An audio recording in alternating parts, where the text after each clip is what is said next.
Ukraine is a mess. Don't blame Donald Trump for that. Well, 1 minute. 1 minute. Okay. Ведущих стран Европы. Ja, wir brauchen die We NATO. are present everywhere, from Lithuania to the Sahel, to Afghanistan, to Iraq, to Lebanon.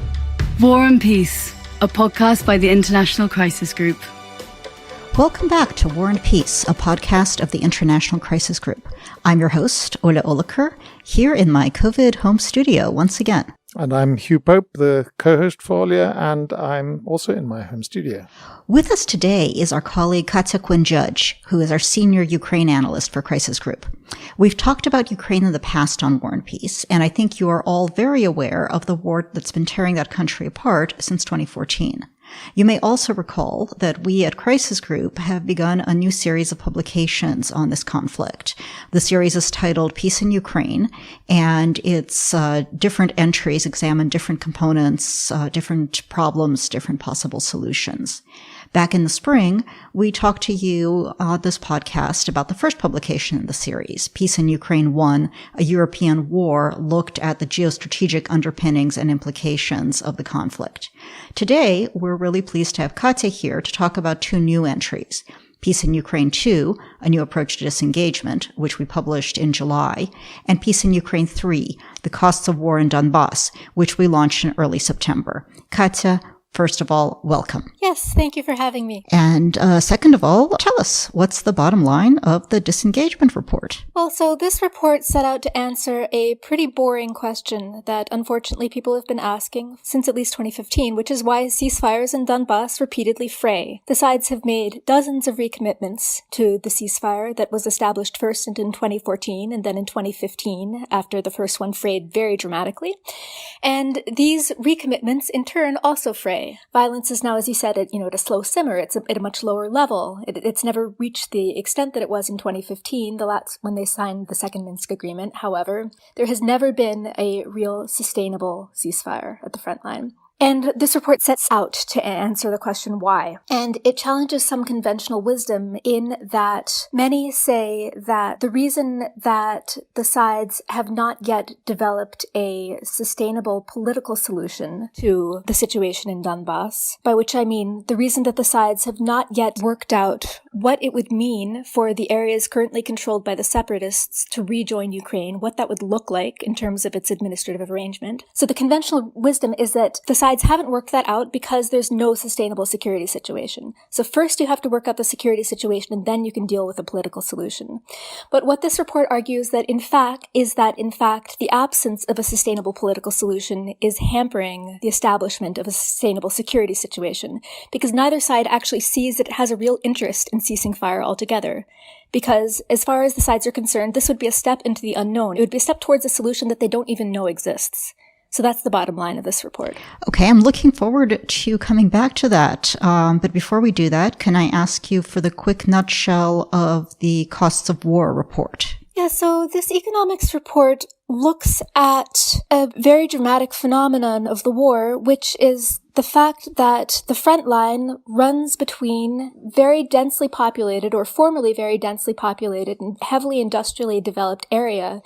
And it's severed these links, these economic and social links that have been so integral to so many people's lives for so long. And we ask what that looks like on a daily basis. A lot of people have done really great investigations about various aspects of the war's economic effects. People have made attempts to quantify the level of industrial ruin that the war has brought with it, and people have also traced things like the advent of the illegal coal trade, by which coal is smuggled out of separatist-held areas through Russia into Europe and Asia in some cases. But what we wanted to do with this report is really ask what these severed ties look like on a daily basis from the perspective of people living in these areas. Okay, well, I think this is going to be a really fantastic conversation. So let's go back to disengagement. When Volodymyr Zelensky took office as president of Ukraine last summer, he seemed to think that a ceasefire, just stopping the shooting, as he put it, was going to be the first step and really the key to ending the conflict. And in December of last year, he met in the Normandy format with Russia's Vladimir Putin, France's Emmanuel Macron, and Germany's Angela Merkel. And they walked out of that meeting with new pledges, indeed, for ceasefires and disengagement.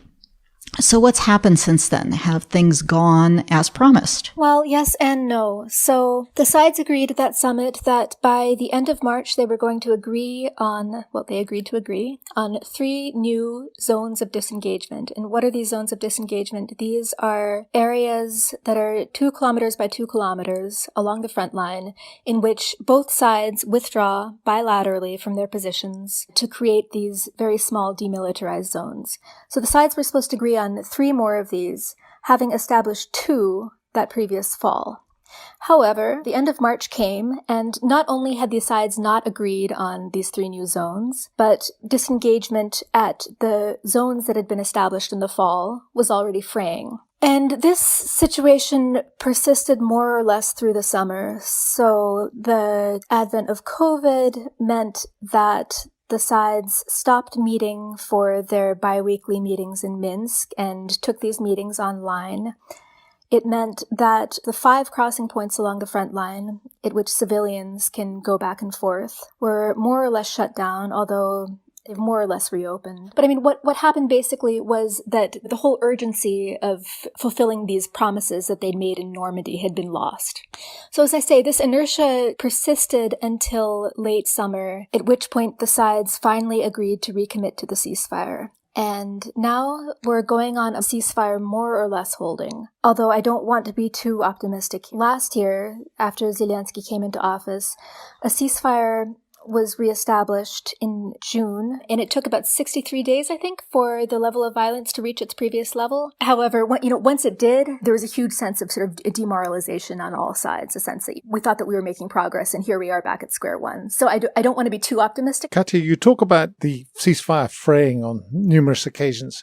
Could you just give us a flavor of what that actually means physically, and also what you think the dynamics are that keep pushing this front line into this chronic state of instability? Okay, so I mean, an example. Last year, as I said, the sides recommitted to the ceasefire after Zelensky took office, and the recommitment was late June or early July. By mid-August, the ceasefire had frayed because 2 Ukrainian army engineers who were reportedly just carrying out some regular maintenance were killed by what the Ukrainian side said was an unprovoked attack. After this point, the Ukrainian military couldn't really credibly make the case that it should continue to adhere to the ceasefire because there was a sense of public outcry, in a sense that here we are, we're the side that got invaded, and now here we are making concessions. And if we try to adhere to the ceasefire after this, then we're just making ourselves into total doormats, and we can't do that. Is there one side to blame or not? Right, so that's a very good question. The fact is that both sides blame the other, which is to be expected.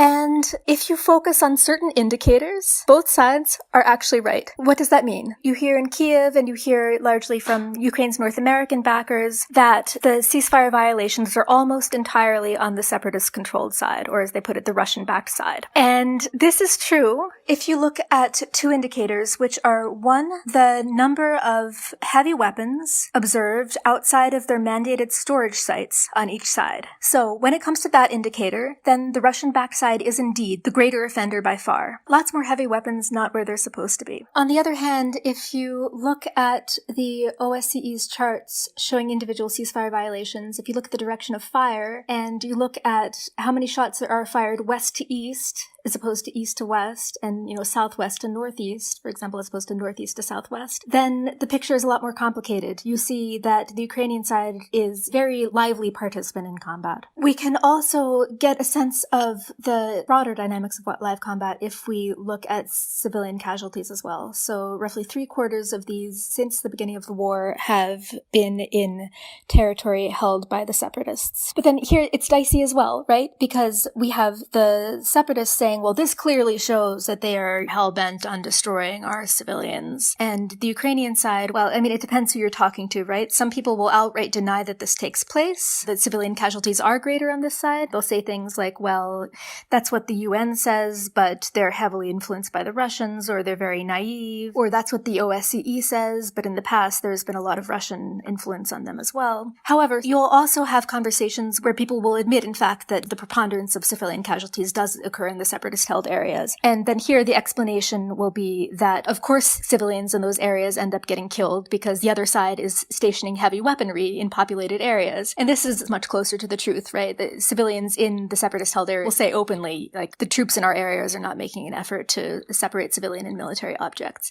However, there's a but as well, right? Because when you talk to civilians on both sides, this is occurring. It's more likely to occur on the separatist-held side because there are more civilians there and there are more populated areas there. So the way the line is positioned, it cuts off these densely populated suburban areas from areas that are a little bit further out from these major cities. So the cities of Lugansk and Donetsk, the major cities of the two oblasts, are now in separatist-held areas, and the areas that are on the Ukrainian-controlled side of the line are less populated suburban areas a lot of the time. So again, that has a huge effect on the dynamics of the conflict. It means that on the one hand, the separatists are more likely to station heavy weaponry in populated areas, and on the other hand, civilians who die are more likely to be the ones on the separatist-held side. So you started off by telling us that the bottom line of this report is that the idea that if you can just stop the shooting, you can negotiate peace, has it backwards, and that you need to negotiate some aspects of peace before the parties will stop shooting,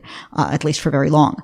So why? Why are the two sides unwilling to stop shooting without a deal? Well, that's a very good question. Different people have their different motivations. When it comes to the de facto authorities of the so-called People's Republics, otherwise known as the separatists, otherwise known as the Russian proxies, these are people who have, in many cases, amassed a good deal of wealth through some very shady scheme in the past few years.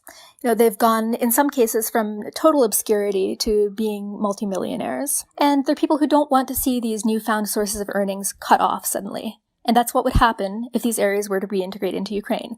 Not only would they lose their newfound sources of earnings, but if these areas were to reintegrate into Ukraine in a way that really sort of meaningfully respected Ukrainian sovereignty, then one should expect that these people would no longer be in their positions of power and they would no longer have access to these newfound sources of illegal income. However, perhaps even more compellingly, these people, if the so-called republics reintegrated into Ukraine, would be subject to prosecution, and they don't want that. When it comes to the issue of prosecution, the number of people affected by that fear is greater than the number of people who simply don't want to lose access to new earnings. Okay, so this explains really well why the war continues. But why is it a problem to pull back forces and to stop shooting while you sort out, well, who keeps what wealth and what amnesties and what prosecutions are going to go forward? The war looks very different depending on where you see its center of gravity is being located. If you see the center of gravity is the line of separation, so that the front line in Donbas, then Ukraine is the stronger force, right? It has more troops on the front line than the separatists do. But if you see the center of gravity of the conflict as the Russian border, which many would say is a much, much more accurate way to view it, then it's the Ukrainians that are outnumbered, because there are tens of thousands of Russian troops stationed in southwestern Russia who would hypothetically be ready to cross the border and back up the separatist troops in the case of some sort of threat or in the case of some sort of high alert situation. So both sides can claim that they feel threatened and that they feel outnumbered. All right. Everyone feels threatened and outnumbered. But again, why not stop shooting? Why not disengage in just a few key areas? So as one person who participates in the Minsk talks put it to me, it's not enough just to stop shooting. You have to know why you're stopping shooting. And at this point, people really don't know why. As I said earlier, if they don't see a political solution that they're working towards, they find it very difficult often to step back from this mentality of defending the land that they're standing on and fighting to avenge their friend. There's a lot of inertia when it comes to day-to-day battles. People obviously have a hard time backing away from this feeling that they need to defend their land and that they need to continue to avenge those who have died before them. And this is incredibly hard to step out of this mentality if you don't have a very, very clear motive for creating a small demilitarized zone. So an idea that we put forth in the report is that the logic of disengagement needs to be slightly shifted. Creating these small demilitarized zones shouldn't be seen necessarily as a first step towards broader political regulation, but rather it should be seen as something with very clear humanitarian goals that will make life easier for civilians living in the vicinity of these demilitarized zones. An example that we have so far of actually rather successful disengagement was the disengagement at the Stanitsa-Luganskaya bridge that occurred last June, when the sides stepped back from an area adjacent to a civilian crossing where some 10,000 people cross each day. And stepping back from the bridge allowed the Ukrainian side largely to renovate this bridge and to turn it from this awful, broken object that people had to kind of clamber across, like a paved bridge that people could walk across comfortably. So here there was a real impetus, right, for people to sustain this zone of disengagement. But with the other disengagement zones, there hasn't been the same clear humanitarian impetus. So that's one thing. But then another reason why the sides have had so much trouble agreeing on zones of disengagement has been that the sides have tended to use discussions about disengagement as a way to cement their own narratives of the conflict. So what does that mean? It means that on the separatist side, we see the separatists at times trying to insist on disengagement in areas that they are occupying counter to the Minsk agreements. One example is the city of Debaltseve, which they seized after the 2014 Minsk agreements and were supposed to withdraw from after the 2015 Minsk agreements, but haven't done so. So they put forth a suggestion to disengage around a village called Rasadki, which is near Debaltseve. And as the Ukrainian side sees it, and as other arbiters in the conflict see it, this was essentially a bid to legitimize their claim over Debaltseve. Disengaging at Rasadki would not have had any real military or humanitarian benefits. It would have just been a way to cement their narrative of who can lay claim to what. On the Ukrainian side, the logic is rather more basic. It's essentially that this is all Ukrainian land and that there's absolutely no sense in us withdrawing bilaterally when this is all our land.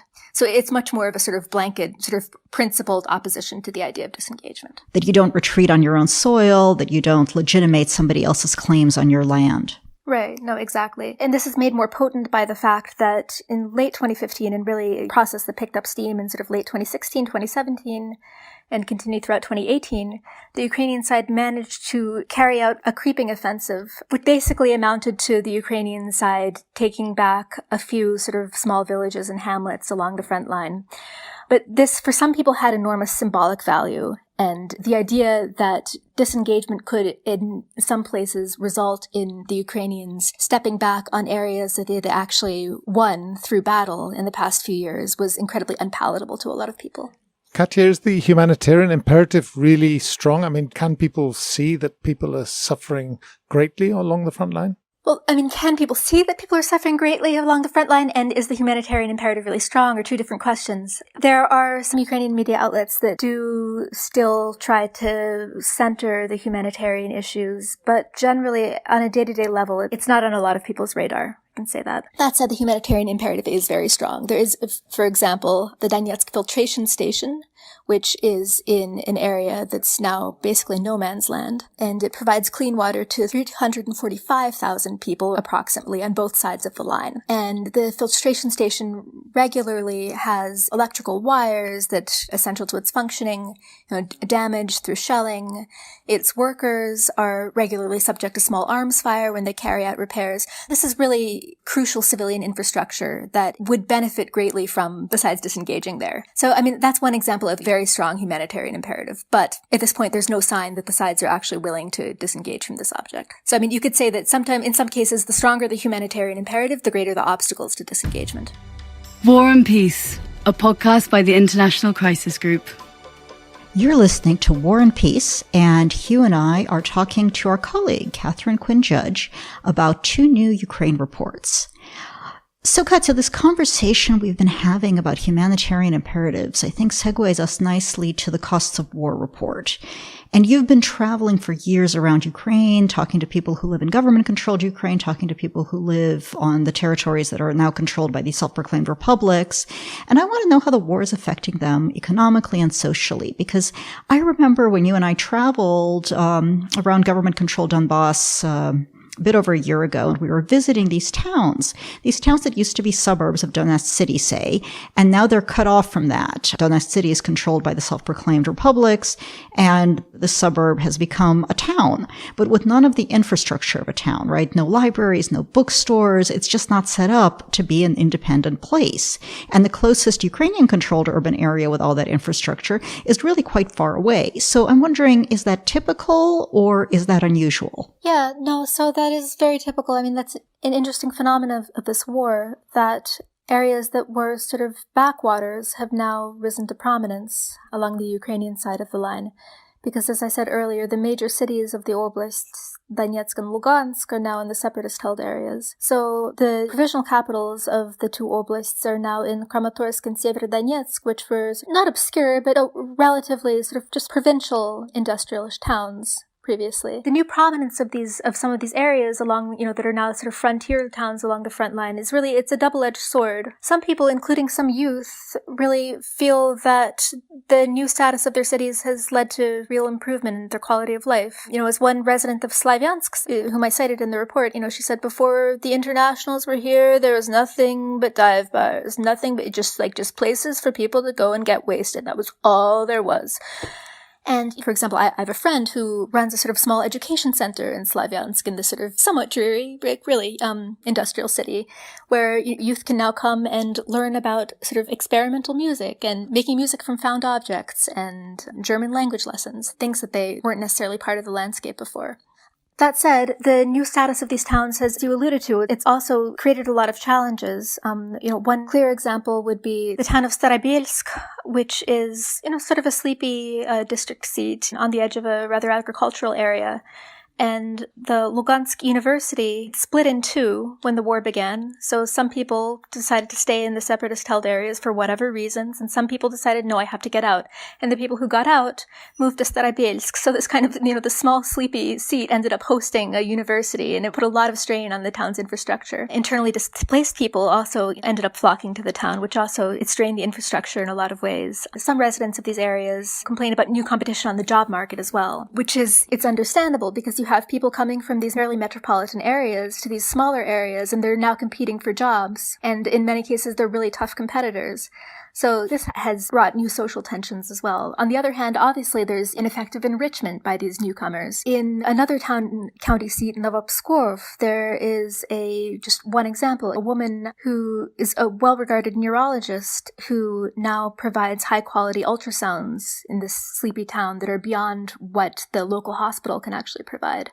It's interesting. It's a mixture of sort of pluses and minuses. How about on the other side? They rebelled against central government in Ukraine, obviously expecting better things from closer alliance with Russia. But are they feeling any positive winds of economic resurgence that you seem to be describing from the Ukrainian side? We have to be careful about saying that they rebelled against the central government in Ukraine. I mean, Crisis Group has never been one to completely dismiss the idea of some grassroots support for the so-called People's Republics, but we have to be very careful about acting like it was a real grassroots movement. I mean, I think it's more accurate to say that people didn't welcome the events of Maidan. They were very confused by them in some cases, and that when people started coming across the border and making trouble, they basically kept their head down and hoped that something better would come out of it. And no, I mean, the short answer is no. There's very little sign of people feeling that these new realities are better than the old ones. Okay, so the stereotype is that everyone who was capable and educated left and moved to government-controlled Ukraine, where they compete for jobs and create tensions, but they build their lives. But that means that one narrative that you sometimes hear in Kiev and elsewhere is that everyone who's left in these so-called People's Republics, they aren't the people Ukraine needs. They're not loyal. They're not useful. Is that the sense you get when you talk to some of these folks? There were a lot of complex calculations that went into the decision to stay or go when these so-called republics took hold. I mean, is it fair to say there were some people who were hoping that with a degree of sort of integration into the Russian economy and the Russian system, that their industrial economies would be revived? By that same token, there were a lot of people who harbored no such hope because they could look across the border, say to mines in the Rostov Oblast, and see that they had been quote-unquote optimized over the last decades. Which means they no longer function. Which means that they no longer function in most cases, yes. Many of the people who stayed were delighted with the events of Maidan or didn't really get what was going on, were very disoriented by the sort of contradictory information coming out of Kiev, and didn't necessarily weren't like overcome with a desire to flee to free Ukraine, as some people put it. But as I say, yeah, there were a lot of different calculations going into people's decision to stay or go. I mean, just one example that I felt was very eloquent.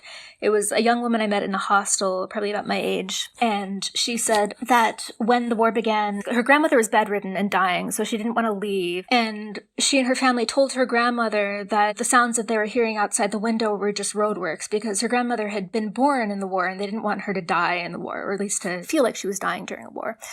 So she stayed there until her grandmother died, by which point she had had a friend who had been shot trying to cross over into Ukraine and felt very frightened at the idea of even trying to make the crossing. Now, I met her in Mariupol, in government-controlled Ukraine, in 2018, and I think this was one of the first trips that she'd made to the government-controlled areas since the war began. And yes, she wanted to make the switch and she wanted to come over to government-controlled Ukraine, but by this point she already had a whole bunch of problems with lapsed documents because she hadn't been able to cross the line. She also now had a cosmetology business where she had a lot of equipment that she had just recently bought that she didn't know how to transport over the line. Because there are all sorts of restrictions on what you can and can't move. Right, yeah. I mean, so there are these different sets of family loyalties, like a sense of duty to family members. And then as time goes on, there are other considerations that people have to take into account. And so it doesn't necessarily mean that a person isn't a self-starter, or that a person isn't loyal to Ukraine, or that a person likes these separatist authorities if they're still there. As I say, for so many people, it's just so many different calculations that they have to consider and juggle. So, Katya, you're telling a story in which, in government-controlled Ukraine, it's not so bad. And in some cases, you're actually seeing this rebirth in places that haven't seen much development or investment for quite a long time. And in non-government controlled Ukraine, it's pretty bad. But perhaps if I'm sitting in Kiev, that doesn't seem like the worst case scenario, all told. Because yes, I probably feel bad for the people in the non-government controlled areas. But I also think that perhaps this reality that they're suffering will bring them, well, to their senses and force them to realize that life is really much better under the Ukrainian government. So surely I'm thinking along these lines, that means the path to peace, whether it involves reintegration or not, might just be to wait this out. And if reintegration happens, well, you can do it on the model already developed and implemented for government-controlled Ukraine, all of this rebuilding and investment. And if it doesn't happen, well, Ukraine is isolated from the damage, the harm, the economic backwardness that keeps getting worse in these non-government controlled areas. What's wrong with this viewpoint? Right. Well, so I would argue that that story basically presupposes that the likely outcome is that they don't get the territory back. It's very hard to picture people in what are now the separatist-held areas really feeling inclined to try to throw in their lot with rejoining Ukraine if they don't feel like the government is trying to even sort of envision a future of which they're a part. And a huge component of sort of envisioning a future of which they're a part is trying to at least restore or even sustain just some excellent economic ties. I would argue that people who say that we should just let the areas wither on the vine are generally people who believe that, as one journalist who recently got out of a long spate of detention in the DNR put it, who believe that these areas are lost, essentially. So the problem with the idea of just letting these areas wither on the vine and putting all the energy into sustaining the economy of government-controlled Ukraine, more years going by and more degree of decay and the degree of, in many cases, resentment among the local population in these separatist-held areas is only going to deepen. So if Ukraine did end up taking these areas back, it would find a degree of industrial ruin, environmental ruin, in many cases, even environmental catastrophe due to the effects of mines being flooded, which is something that's ongoing in these areas already, that would be incredibly hard to deal with. So one of the arguments against reintegration today is that these areas need so much help, right, that Ukraine can't currently provide. But the point is that the degree of help that they're going to need is only going to grow. The problem is only going to get bigger. And the fact is that as the years go by, the population is going to become less sort of inclined to reintegrate as well, because they're going to be either so resentful or so simply accustomed to this new, very grim normal that it's going to be very hard to untangle all these processes. So, Katja, what is the right way forward? That's a very difficult question. And I think one thing that I actually like about this report is that we don't try to provide a set answer. We simply try to provide a very detailed account of what things look like today. However, there are a few recommendations, and these involve ways, say, to stimulate small-scale trade across the line of separation, which is already happening and which has been happening for the past few years, but largely on a sort of semi-legal basis. So in December, Kyiv lifted weight limitations on cross-line shipments for individuals. And then the question is now how to take advantage of these lifted weight recommendations and to really sort of stimulate a greater degree of cross-line commerce. There are many variables involved here. One of them is just that many on the Ukrainian side also don't believe that this sort of commerce should be encouraged, because the idea is that relations with the non-government controlled areas should remain entirely humanitarian based and not commercial. Another issue is that the separatist authorities have not necessarily reciprocated and are not necessarily actually trying to ease cross-line trade either. Currently, the sort of shadow trade that goes on is a huge opportunity for corruption, obviously, because, well, for obvious reasons, right? It's not legal, so you pay people off, and a significant number of people have become rather accustomed to these corrupt payoffs that they get. So then the question would be, is there a way to sort of stimulate cross-line trade that would not simply result in a sort of different, in an expansion even of this sort of corrupt system of payoffs, just in a slightly different form? Okay, so what are our specific recommendations? Well, so we recommend essentially that the sides come together, that the sides find a way to, around some of the legal conundrums making it difficult to trade across the line, and that the sides also try to harmonize their regulations in terms of what people can bring across the line. We also recommend that Kyiv even consider perhaps offering some incentives for companies that were interested in doing trade across the line of separation to hire locally as well. Because one of the concerns among some locals is that, for example, in Stanitsa Luganskaya, which is on the Ukrainian-controlled side, small farmers like to sell their produce across the line on the other side. And there's concern among some of these farmers that some large company from Kharkiv or Kyiv could just come in and basically edge them out. And so one of our suggestions is working out ways for companies that did trade across the line to hire locally, so that these local people who are now dependent on this form of cross-line trade didn't end up losing out. Katja, this has been a really interesting conversation. And as always, there's a lot we didn't get to. So I'd like to encourage all of our listeners to learn more by reading the two new reports, Peace in Ukraine 2, A New Approach to Disengagement, and Peace in Ukraine 3, The Costs of War in Donbas, which are, of course, available for download on our website, and also available in not only English, but also Russian and Ukrainian. I think this work reflects some really tremendous research and analysis by our Ukraine team. So, Katja, thank you so much for all of the work you've put into this, and thank you for joining us on this podcast. Yes, thank you for having me. In addition to reading our reports, available on our website, www.crisisgroup.org, you can get real-time insights on Ukraine by following Katja on Twitter. She is at KQUINNJUDGE, at Quinn-Judge. You should also follow Crisis Group itself and Hugh, and you should follow me on Twitter. Crisis Group is at Crisis Group, Hugh is at Hugh_Pope, and I'm at Olya Oliker. No underscores, no dots, none of that. Also check us out on Facebook and Instagram, which is also at Crisis Group. Also, feel free to tweet at us about what you like or don't like in the podcast. We will be paying attention and we will be listening. If you're listening through iTunes, do consider leaving us a rating and a review as well. War and Peace is part of the Europod network. Check out some of their other podcasts on a variety of Europe-related topics. And big thanks to producers at Bull Media and to Miranda Sunnux, our coordinator, who keeps the podcast trains running. And our biggest thanks always go to you, our listeners. We look forward to chatting to you again in 2 weeks. Goodbye. And it's goodbye from me too. Hugh Pope signing off from Brussels. War and Peace, a podcast by the International Crisis Group.